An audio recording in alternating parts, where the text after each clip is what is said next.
Ada satu buku tentang bangsa Yahudi yang sangat masyhur dan bersirkulasi luas sejak awal abad ke-20 silam. The Protocols of the Elders of Zion judulnya. Buku ini mula-mula terbit di Rusia, lalu setelah meletusnya revolusi Bolshevik pada tahun 1917, emigran dari Rusia membawanya ke barat.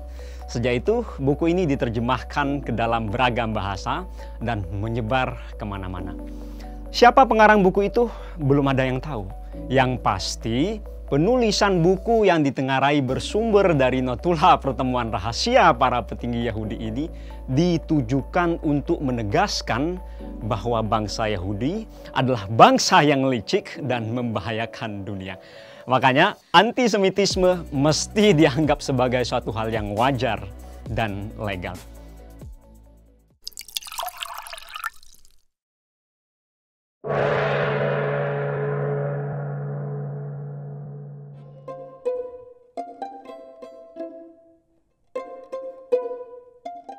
Dalam 24 buku itu jelas-jelas dibeberkan soalnya mengenai rancangan besar patgulipat bangsa Yahudi untuk mencengkram dunia. Salah satu caranya adalah dengan memanipulasi ekonomi melalui pemberian utang kepada negara-negara korup yang sebenarnya tidak membutuhkan pinjaman. Tujuannya, seperti diungkap dalam bab 21 buku itu, adalah untuk mendapatkan kembali uang kami 2 kali lipat, 3 kali lipat, dan bahkan lebih dengan memanfaatkan buruknya administrasi dan lembeknya pemerintah yang berutang. Untungnya, belakangan terkuak semua yang ditulis dalam buku itu adalah hoaks belaka. Namun, karena sudah telanjur tersiar ke seluruh penjuru dunia, efek buruk yang dibawanya berupa demonisasi terhadap bangsa Yahudi tetaplah sulit sekali dihapuskan sampai sekarang. Saya tiba-tiba teringat buku itu lantaran beberapa tahun terakhir ramai sekali pemberitaan mengenai pemerintah China yang dituding sengaja menjalankan apa yang disebut sebagai debt trap diplomacy. Diplomasi jebakan utang. Skemanya mirip dengan yang dinarasikan dalam buku itu. Bedanya, pemerintah China rajin memberikan utang kepada negara lain dengan motif katanya setelah gagal bayar akan mengambil alih aset negara tersebut.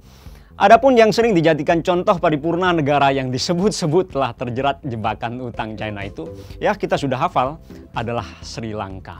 Konon, karena tak mampu membayar utang yang dikucurkan China untuk proyek pembangunan pelabuhan Hambantota, Sri Lanka harus merelakan pelabuhan ini diambil alih oleh China pada tahun 2017 lalu. Namun, Deborah Brautigam, ahli politik dan ekonomi dari Johns Hopkins University Amerika, dalam riset mendalamnya yang dipublikasikan di The Atlantic, suatu majalah yang sangat terkenal, menyatakan jebakan utang China itu yang dikabarkan menjerat Sri Lanka tak lebih dari kebohongan. Kebohongan yang dahsyat. Powerful lie malahan katanya. Ia menemukan awalnya justru bukan China, melainkan Kanada yang ngebet menggarap proyek pelabuhan Hambantota. Untuk itu, Canadian International Development Agency, CIDA, sebagai lembaga pemerintah Kanada yang bergerak dalam bidang bantuan dan pembangunan negeri, membiayai SNC-Lavalin, perusahaan kawakan Kanada yang berfokus pada pembangunan infrastruktur, untuk melakukan studi kelayakan pembangunan pelabuhan ini. Studi kelayakan tersebut rampung pada tahun 2003 lalu. Tebalnya 1000 halaman lebih. Disimpulkan di sana, pelabuhan Hambantota adalah proyek yang layak dibangun. Tapi terkait siapa yang harus membangun, SNC-Lavalin merekomendasikan dilakukan oleh perusahaan patungan, joint venture, antara Otoritas Pelabuhan Sri Lanka, SLPA, dan konsorsium swasta. Skema pembangunannya disarankan pakai BOOT, ya Build, Own, Operate, and Transfer. Tak kalah menarik, dokumen-dokumen lain yang ditelaah oleh Brautigam menyebutkan hal yang paling ditakutkan pemerintah Kanada adalah proyek ini jatuh ke tangan negara-negara Eropa sebagai kompetitornya. Sayangnya, pada akhirnya Kanada tidak jadi membangun proyek yang diidamkannya ini. Perubahan politik di Sri Lanka adalah penyebab utamanya, sehingga pembangunan pelabuhan Hambantota pun tertunda karenanya. Baru setelah Mahinda Rajapaksa menjadi presiden Sri Lanka pada tahun 2005, rencana untuk membangun pelabuhan Hambantota digenjot kembali. Ya maklum, persis Aceh, pada penghujung tahun 2004 Sri Lanka juga luluh lantak diterjang tsunami besar Samudra Hindia. Sehingga Sri Lanka butuh cepat-cepat melakukan rekonstruksi untuk memulihkan ekonomi. Apalagi, ini yang menarik, Hambantota adalah kampung halaman Presiden Mahinda sendiri. Makanya, pembangunan pelabuhan Hambantota dimasukkan ke dalam salah satu visi pembangunan nasional Mahinda untuk menaikkan perekonomian sekaligus menjadikan Sri Lanka sebagai pusat navigasi, perdagangan, dan komersial terkemuka di Asia Selatan. Tetapi, sebagaimana dijelaskan pula dalam dokumen visi misi Mahinda itu, alih-alih bergantung pada dana pemerintah katanya, sumber keuangan alternatif mungkin harus ditemukan untuk investasi di pelabuhan. Karena itu, Sri Lanka lantas meminta Ramboll, perusahaan konsultan termuka dari Denmark, untuk turut melakukan studi kelayakan guna dipakai sebagai bahan untuk mencari investor. Hasilnya, persis SNC Lavalin dari Kanada itu, mereka menyimpulkan pelabuhan Hambantota lagi-lagi layak dibangun. Walakin, berbeda dengan SNC Lavalin, Ramboll merekomendasikan 2 tahap pembangunan dan pengoperasian. Pertama, sebagai permulaan, pelabuhan Hambantota sebaiknya dipakai untuk bongkar muat kargo non-kontainer. Ya, misalnya untuk minyak, mobil, biji-bijian dulu untuk mendapatkan penghasilan. Baru selanjutnya kedua, setelah diperluas, baru dipakai untuk bongkar muat peti kemas. Ya, jangan jor-joran dibangun intinya. Harus setahap demi setahap. Nah, berbekal studi kelayakan dari Ramboll itu, Sri Lanka mulai menjalin komunikasi dengan India dan Amerika. Tapi, 2 negara ini kompak menolak, tidak mau membangun pelabuhan Hambantota. Nah, mendengar apa yang menimpa Sri Lanka tersebut, China Harbour Group bergerak cepat melobi Sri Lanka. China Exim Bank sepakat membiayainya. Sri Lanka pun ketok palu, setuju pelabuhan Hambantota dibangun oleh China. Itu Anda sudah tahu, terjadi pada tahun 2007 di mana Sri Lanka sedang berada dalam fase paling berdarah perang saudara antara kelompok separatis Macan Tamil versus pemerintah, dan dunia mulai akan memasuki krisis finansial global sebagai imbas dari kolapsnya Lehman Brothers di Amerika sana. Di tengah situasi demikian, China Exim Bank menawarkan pinjaman komersial 15 tahun senilai 300 juta dolar Amerika dengan masa tenggang 4 tahun kepada Sri Lanka. Juga menawarkan 2 pilihan suku bunga. Pertama, suku bunga tetap dengan 6,3% atau kedua, suku bunga fluktuatif berdasarkan yang biasa dipakai bank-bank besar dunia. Sri Lanka memilih yang pertama jelas sebab mereka khawatir kalau suku bunga pakai skema fluktuatif akan naik secara tiba-tiba. Sebagai perbandingan saja, pada tahun yang sama Sri Lanka menerbitkan surat utang luar negeri pertamanya dengan suku bunga 8,25%, jauh lebih tinggi dibandingkan dengan yang ditawarkan oleh China.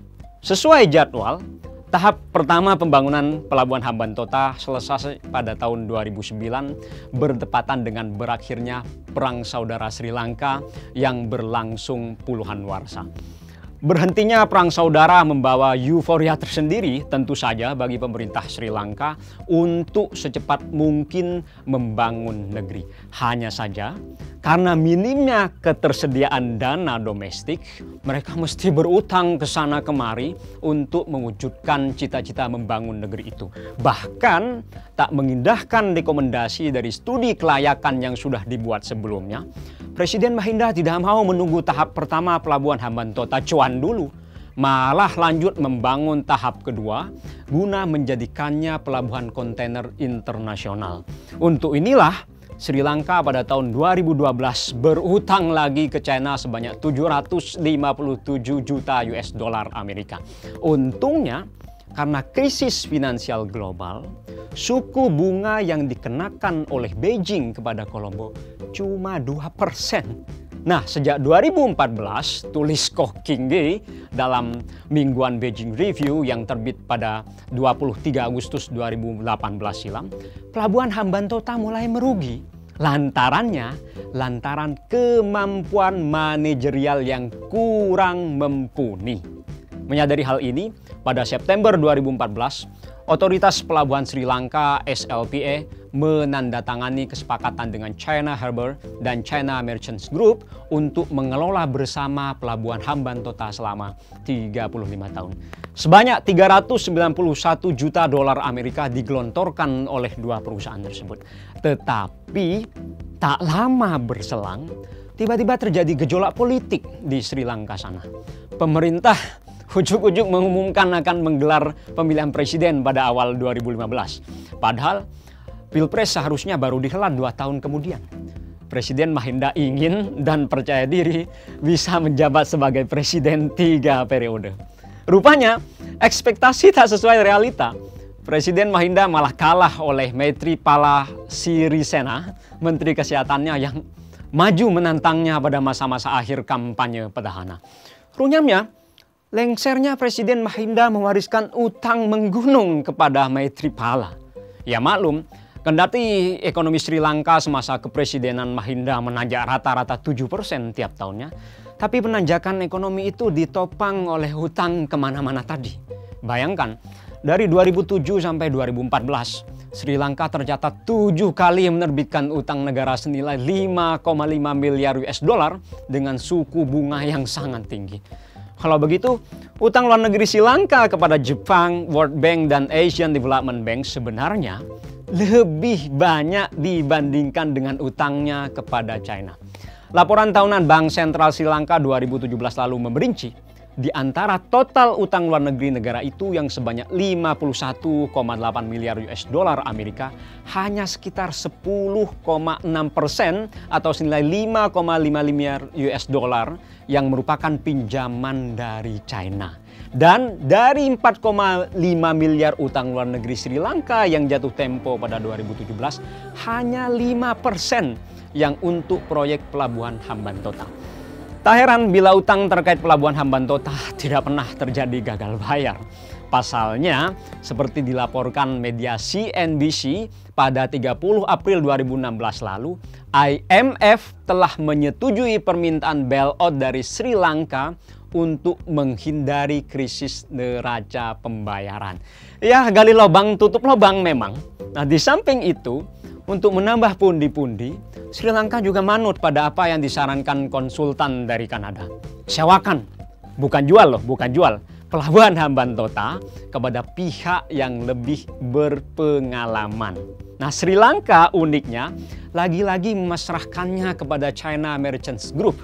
Dengan suntikan dana 1,12 miliar US dollar, perusahaan plat merah China yang berdiri sejak 1872 ini memperoleh saham mayoritas dan hak sewa pelabuhan Hambantota selama 99 tahun terhitung sejak 2017. Akan tetapi, ini yang menarik, uang sewa yang didapatkan dari China itu bukan dipakai untuk menomboki utang kepada China, melainkan dijadikan cadangan devisa luar negeri oleh Sri Lanka.